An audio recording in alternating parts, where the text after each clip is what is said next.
Muito bem. Nós estamos aqui hoje. Deixa eu passar perfume. Nós estamos aqui na véspera hoje aqui da Páscoa, estamos aí apreciando aqui uma barrigada de boi, né, uma popular buchada.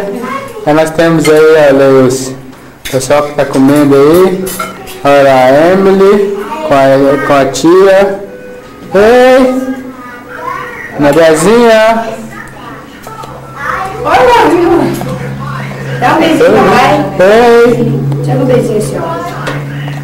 Nós temos aí, Jéssica, como é que tá a buchada aí, Jéssica? Ah, não deu pra saber ainda. Desde o Portugal, o nosso te dando barriga no bolo. Olha, É muito o almoço e a janta se repetiram. A lasanha foi melhor eu peguei no almoço. Mas amanhã nós vamos comer sopa de pé de galinha, né? Tem que explicar aí, Amanhã sopa de porque pé de galinha, porque descansou. a puxada é especial porque esse pessoal está acostumado a comer filé mignon todo dia, né? Então bucha é um prato diferente, não entra na mesa todo dia.